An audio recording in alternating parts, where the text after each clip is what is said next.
The latest on the investigation into the assassination of Charlie Kirk, what authorities know about the shooter, and how he carried out his deadly deed. Plus, the boyfriend of the murdered Ukrainian refugee in Charlotte is speaking out for the first time about the brutal slaying of his girlfriend, Irina Zarutska, and the magistrate who let her alleged killer go free.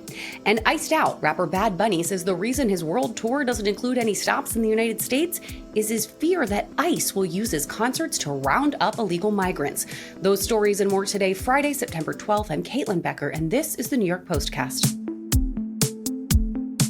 I'll get to the ongoing investigation into the assassination of Charlie Kirk in a bit, but first to the controversies that immediately, it seems, began surrounding the news itself and the apparent sick celebrations that followed. One of the most widely seen is a video of a young man just seconds after the shooting occurred. The bearded audience member watching Kirk's Turning Point event at Utah Valley University is standing up while everyone else around him falls to the ground in panic. He seems to be looking back in the direction of the gunman and cheering. The Utah County Sheriff's Department says they've been contacted about the video.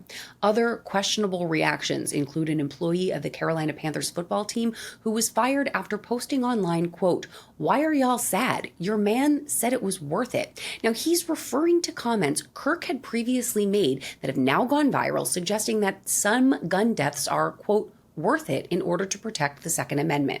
And left-leaning social media site Blue Sky has warned its users that it's against the rules to post celebrations of Kirk's death after dozens of posts on the platform seem to do just that. To another tragedy in a different part of the country. The boyfriend of Irina Zarutska, the Ukrainian refugee brutally murdered on a train in Charlotte, is speaking out for the first time. 21-year-old who goes by Stas, short for Stanislav, posted a picture of the couple together with a broken heart emoji. Stas and Irina had been living together in Charlotte for the past year, and he was listed as her life partner in her obituary. He reposted a video on Instagram, lashing out at Magistrate Teresa Stokes, who made the decision to free the alleged psychotic murderer DeCarlos Brown Jr. on cashless bail. The video shows a man claiming that Stokes and other magistrates like her didn't go to law school or pass the bar. He says they're simply appointed. While it appears to be true that you only need a bachelor's degree to be appointed magistrate, I should note that it's not clear at present whether or not Stokes herself has a law degree or passed the bar. Now, there has been a clash between immigration and entertainment. Puerto Rican rapper Bad Bunny is embarking on a massive 56-date world tour this fall. It will take him all over the globe through next summer. Very exciting for his zillions of fans, but for those of us here in the US, you're going to need a plane ticket along with those concert tickets. One big area is missing from this transcontinental tour, a single concert here in the United States. Yep, not one single solitary show will be performed anywhere in this country. And the reason is the Trump administration's immigration crackdown. Mr. Bunny says that he planned this tour that way on purpose, avoiding the U.S. over fears that ICE could use his shows to round up illegal immigrants or people they suspect of being in the country illegally. In an interview with the magazine ID, Bad Bunny said the idea that immigration officials could be lying in wait outside of the venues was a major concern. And this is not the first time the rapper has criticized ICE. He took to Instagram earlier this summer and posted an expletive-filled video about ICE agents patrolling in Puerto Rico. That's, of course, where Bad Bunny is from and where he is currently wrapping up a 30-show residency this weekend. Now to the latest in the shooting death of conservative influencer Charlie Kirk.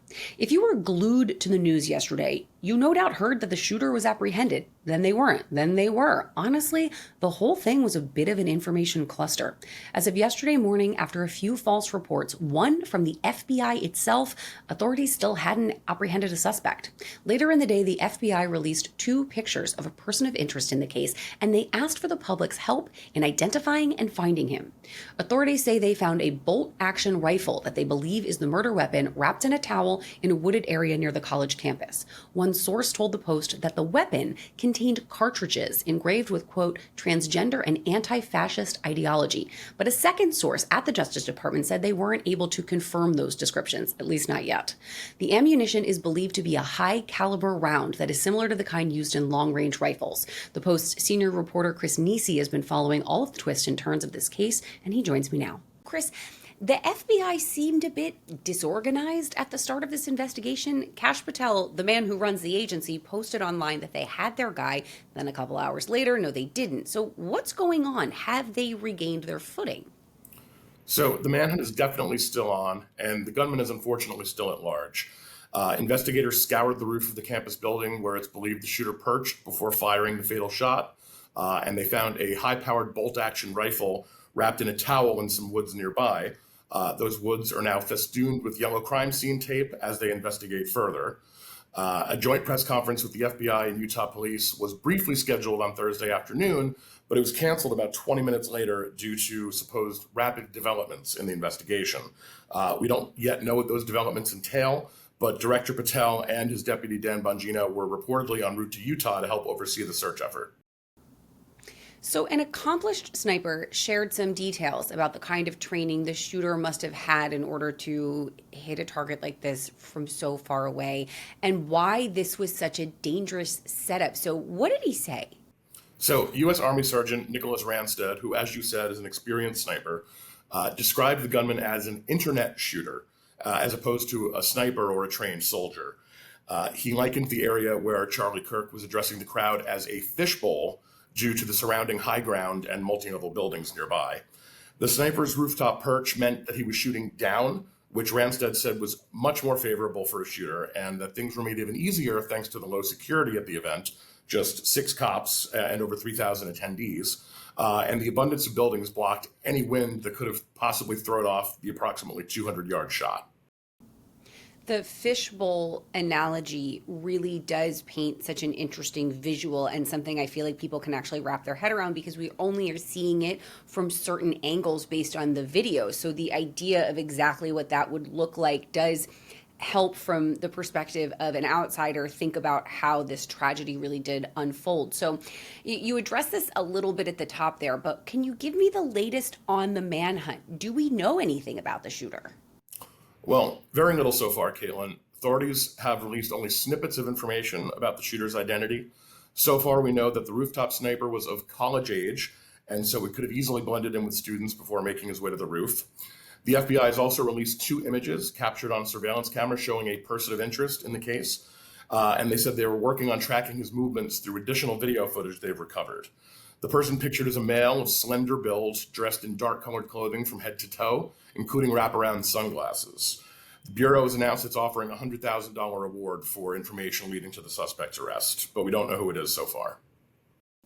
The images, which we'll link to our article so people can actually see them, the images seem pretty basic. That seems like a pretty basic looking college student that you might see walking around any campus. So it kind of gives you this idea of a needle in a haystack there. But Chris Nisi, thank you so much for being on top of this and for joining us today. Thanks, Caitlin. Let's talk about aging, something I have no interest in doing, but it is an unfortunate fact of life. As we age, it becomes harder to keep fit. Slowing metabolisms, age-related loss of muscle mass, and hormonal changes are a trifecta for packing on the pounds in our golden years. For once, though, I am not about to tell you why and how you need to cut the fat. Instead, a new study warns that seniors might not want to rush to diet or take drugs like Ozempic. Researchers at Penn State University found that weight loss of more than 5% can fuel cognitive decline in people over 65. The lead researcher noted that obesity in middle age has long been linked to cognitive decline later in life, but that new data suggests that at some point, findings flip.